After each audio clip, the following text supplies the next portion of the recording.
So the next set of categories we're going to look at are verbs, verb phrases, and sentences. So a first critical observation is that verbs in English can be subcategorized into distinct subtypes, which have rather different properties. So I'm going to use the symbol VI to refer to intransitive verbs, VT to refer to transitive verbs, and VD to refer to ditransitive verbs. And so, for example, an intransitive verb would be sleeps or walks or laughs. A transitive verb would be something like sees or saw or likes. Ditransitive would be gave. And we'll have various rules in the grammar expressing this. So, for example, VI can go to sleeps. Might be one rule in the grammar, or VI goes to walks.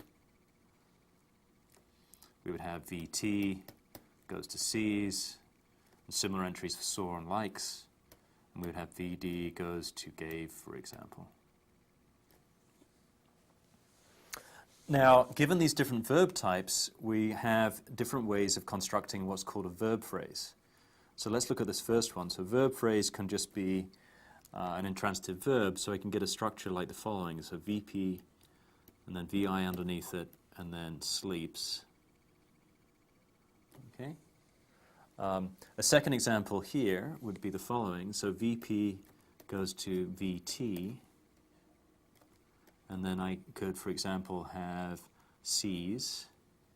And notice that a transitive verb always precedes a noun phrase to form a verb phrase. So a verb phrase can be made up of a transitive verb followed by a noun phrase. So I could have sees the dog as another verb phrase here. And then finally, if we look at this ditransitive rule, I can have a verb phrase which is something like the following. So VD gave. So now I have two noun phrases following the verb. And the first one might be the dog, the ball. Okay, so notice that a verb phrase is generally made up of some verb followed by zero or more noun phrases, or at least the verb phrases we've seen here have this form. In transitive verb, there are zero noun phrases. Transitive, there's one. Ditransitive, there are two different noun phrases. Okay, so that's first simple set of rules for VP, and actually we'll come back to a few more a little later in a few more slides. The next thing we're going to look at is a rule which can construct a sentence.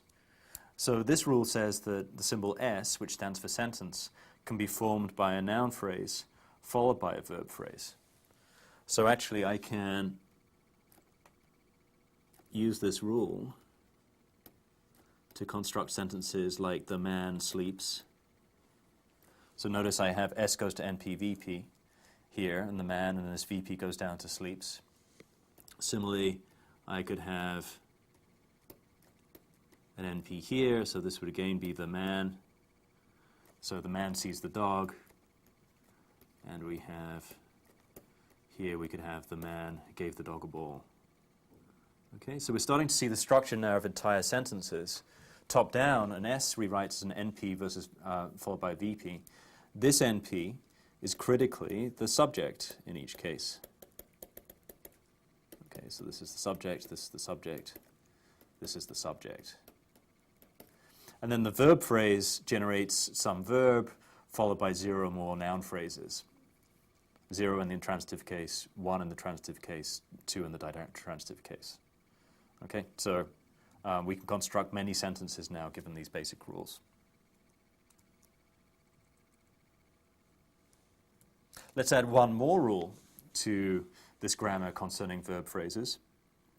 And this says that a verb phrase can be itself composed of a verb phrase followed by a prepositional phrase. So notice we see prepositional phrases cropping up again. Earlier we had seen a rule which said N bar could rewrite as an N bar followed by a PP. Now we have a rule which says a VP can be formed by a VP followed by a PP.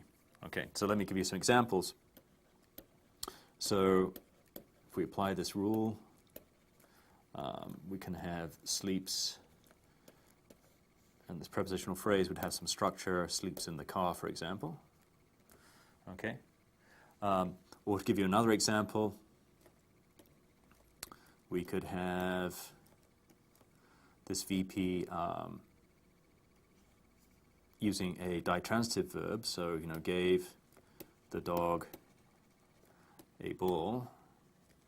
And this prepositional phrase could, for example, say, on Wednesday. That would be another prepositional phrase. Okay? So we see this basic structure. We have VP formed by a VP followed by another prepositional phrase. This prepositional phrase generally adds some information, for example, about the location of the verb, of the event described by the verb, or the time of the event described by the verb phrase, and so on and so on.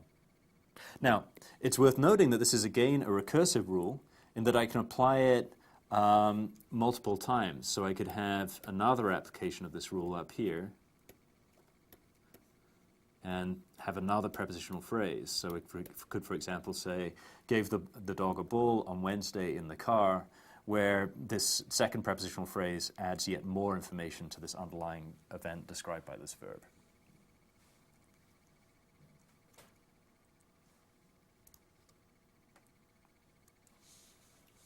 Okay, moving on, we've seen how to construct S, the sentence category. Now we're going to add another part of speech which I'll use comp for. So comp is going to rewrite words, for example, like that. Actually, that's the one complementizer we'll focus on now, the word that. And this gives a new category which we'll call an S bar. So we have a rule saying an S bar can be formed by a complementizer followed by S. And so, for example, we could have an S bar with the following structure. So that, and then we have an S, and again, I'll hide the details of the parse tree under here, but this S could, for example, be the man sleeps. Okay, so very important structure in English. You frequently see, as we'll see, subordinate clauses in sentences formed by a word like that, followed by some sentence. So let's extend the grammar and see where these exactly fit in. And for this, we'll actually need some more verb types. So remember earlier we saw intransitive, ditransitive, transitive verbs. I'm running out of names for verbs, so I'll just call these V5, V6, and V7. So V5 is a new part of speech, and it's going to be reserved for words like said or reported.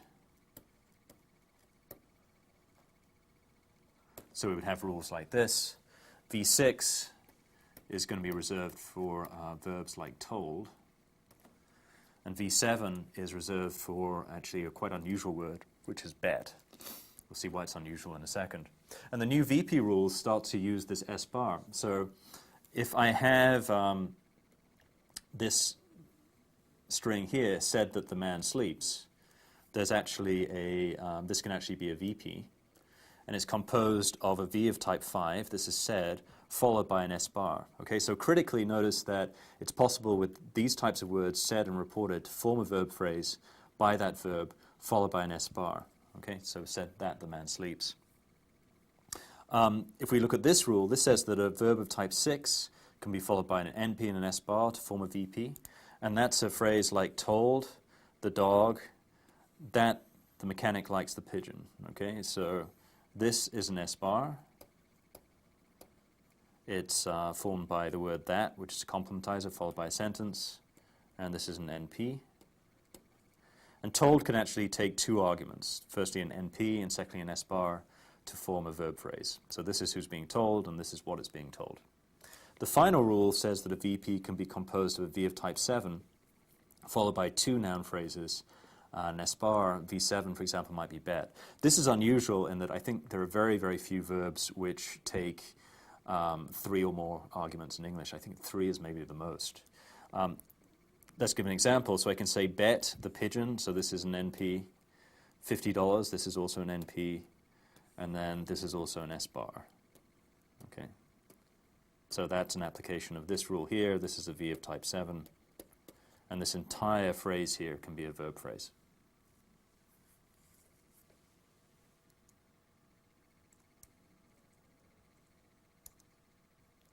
So next let's talk a little bit about coordination, another part of speech. So CC is a word such as and, or, and we have various rules that make use of these coordinators. And notice that each of these rules has a form where we have some non-terminal on the left-hand side composed of two instances of that same non-terminal with a coordinator. And so I can create phrases like the following.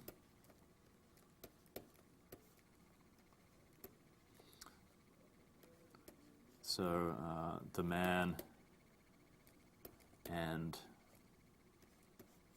the dog. So that would be an instance of this rule using the NP. And notice that this rule basically glues together two noun phrases with a coordinator in between them to conjoin these two phrases to form a larger phrase. And this coordination type of rule can be used for all of these different phrase types. So I can, for example, say sleeps and likes the dog. So both of these are verb phrases, or both of these subsegments are verb phrases. And I can finally use this rule that says a VP rewrites as a VP, CC, VP to join these two things together.